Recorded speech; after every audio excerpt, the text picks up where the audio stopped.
பின்தங்கிய கிராமம் வரவங்களும் ஈஸ்வரிபுரம் கிராமத்திலேருந்து உங்களோட தொப்புக்குடி விடவட்ட அங்கே அவங்களால் சேகரிக்கப்பட்ட பொருட்கள் தான் இங்கே கொண்டிருக்கிறோம். தயவு செய்து இந்த பொருட்களை வீண் விரயம் செய்திடாதீங்க. இங்கே சமைக்கிற பொருளாக இருந்தாலும் அளவாக எடுத்து போடுங்க. அளவாக எடுத்தாங்கன்னா உங்களை மாதிரி நாளாக அந்த கூலிக்கு வந்தவங்க என்னடா உங்களை மாதிரி இதே பதுளையில் பிறந்து வளர்ந்தவன் தானா 83ஆம் ஆண்டு இங்கே போடாக்கட்டாங்க. ஆனால் இன்றைக்கும் நீங்கள் இரவைக்கு படுத்தா அப்படி எலும்பேலாது, நிம்மதி இல்லை, உங்களுக்கு நிலையான இடம் இல்லை. ஆனால் இப்போ நான் கேள்விப்பட்டேன் 3வது பரம்பரையாக இங்கே இருக்கிறீங்க. 2 பரம்பரை இங்கே வேலை செஞ்சுருக்கு. ஆனால் 3வது பரம்பரைக்கு வீடு கொடுக்குறதுக்கு காணி கொடுக்குறதுக்கு தயார் இல்லை. அப்போ இப்படியான நிலையில தான் இங்கே இருக்கிறீங்க.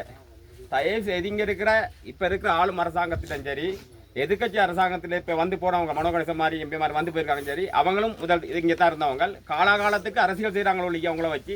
ஆனால் உங்களுக்கு நிலையான ஒரு இடத்தை அல்லது ஒரு அமைவிடத்தை அமைச்சு கொடுக்குற தயார் இல்லை.